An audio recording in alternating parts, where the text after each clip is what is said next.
Mesdames et messieurs, mesdemoiselles également, bonsoir. Merci de vous joindre à nous sur Citizen Lab Mauritanie. Nous sommes aujourd'hui donc avec M. Boubacar Sow, connu sous le nom de Al Djouma. Il n'est autre que le président de l'Association des albinos de la Mauritanie. Mesdames et messieurs, l'albinisme est un handicap qui touche bon nombre de Mauritaniens. Comment cette situation est vécue par ces personnes-là ici en Mauritanie? Quels sont effectivement les problèmes auxquels ces personnes sont confrontées? Quelles sont les solutions à apporter? Comment vivent-ils au sein de la société? Comment sont-ils intégrés au sein de la société?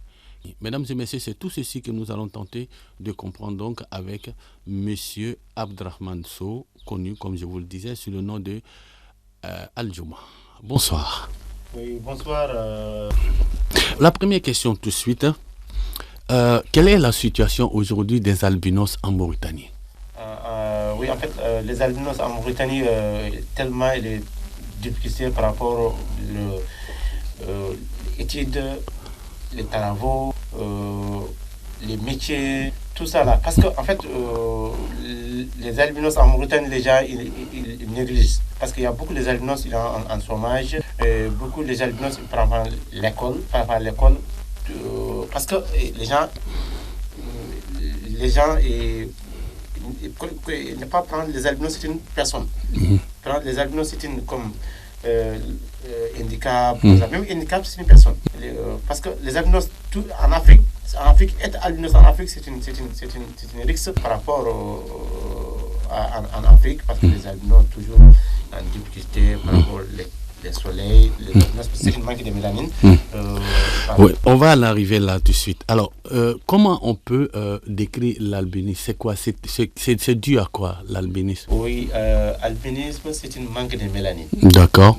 Parce que c'est une manque de mélanine. Albinos, si maintenant, moi je suis albinos, tu n'es pas albinos, parce que il y a une seule peau, il y a deux peaux. D'accord. Oui, le dernier peau là, c'est votre peau, c'est une manque de mélanine. D'accord. Si albinos, il y a cancer de peau, pas protégé par les crèmes solaires, les sapots, les grands avis, ça va être difficile par rapport au soleil. D'accord, ok, ça c'est très clair. Alors, vous parliez tout à l'heure des problèmes que rencontrent les albinos. Et est-ce que tu peux revenir encore sur ces problèmes-là? Quels sont les problèmes auxquels les albinos sont confrontés aujourd'hui? Oui, parce qu'en fait, en Mauritanie, si moi je suis albinos, je viens à Ali, il y a une entreprise, il cherche un travail, je dis Ali, moi, il cherche un travail pour me employer ici. Il a refusé parce que moi je suis albinos, si je viens ici à l'entreprise.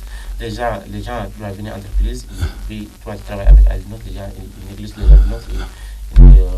Parce que tu as une boutique comme ça, moi je suis albinos, j'ai venu, je cherche du travail avec les boutiques. Il dit non, parce que si tu travailles là, les gens ne viennent pas acheter ici parce que tu es albinos, tout ça.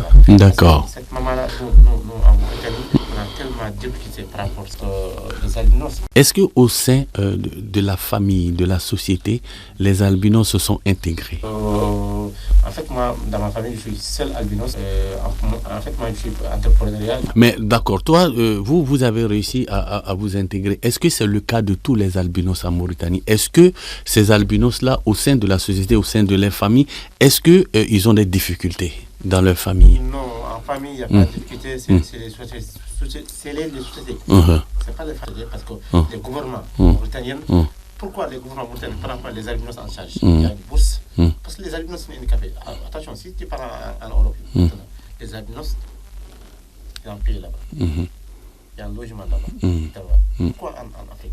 C'est pas Mauritanie. Pourquoi en Afrique? Les albinos ont toujours des difficultés par rapport à ça. Les gens tuent, ils font des sacrifices. Les gens, ils marginalisent. Est-ce que nous d'accord, là c'est très intéressant ce que vous dites.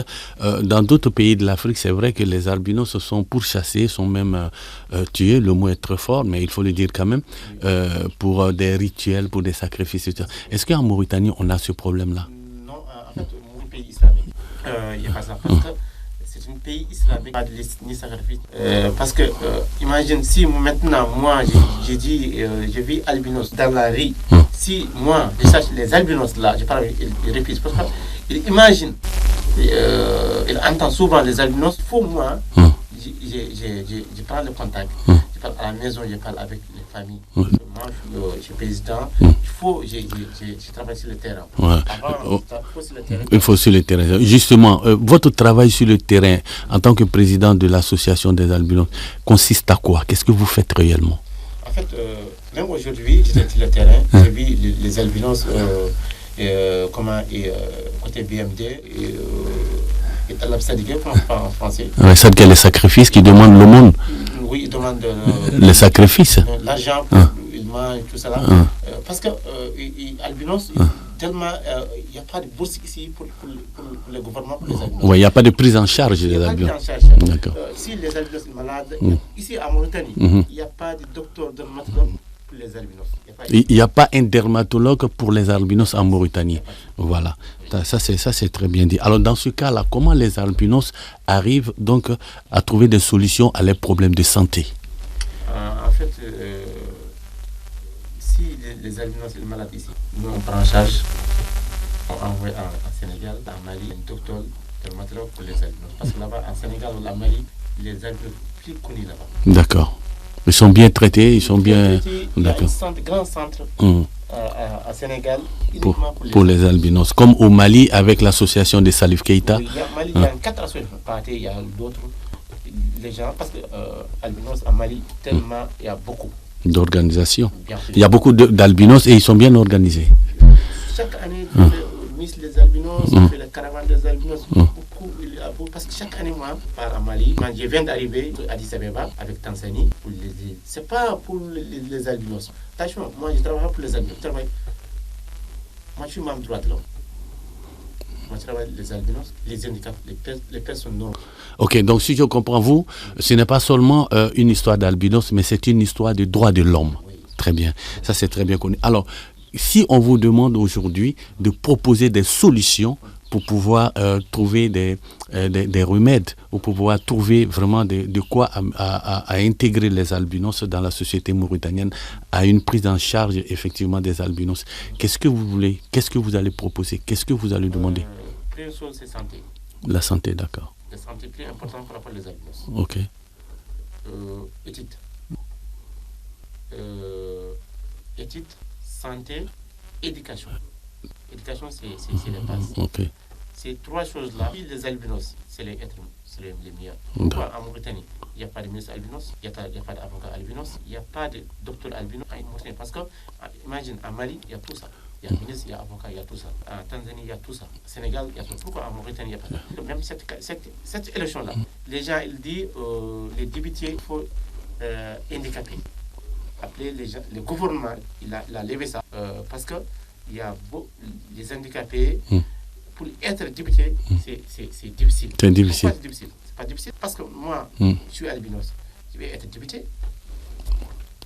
Parce que si je suis député, moi, je défends ensemble les handicapés, ce n'est pas les albinos seulement. D'accord. Il y a des handicapés. Ici, en Mauritanie, c'est difficile. Handicapé, c'est difficile ici en Mauritanie. Très bien, c'est très bien compris. Alors donc, M. Aldjouma, merci beaucoup. Merci d'avoir accepté notre invitation. Et on espère bien que on trouvera les voies et moyens donc, pour l'intégration totale des albinos en Mauritanie. Voilà, nous étions donc avec Monsieur Aboubakry Nesso, connu sous le nom de Aldjouma. Il n'est autre que le président de l'association des albinos de la Mauritanie. Et l'interview donc réalisée par Alioune Fahmid pour Citizen Lab Mauritanie.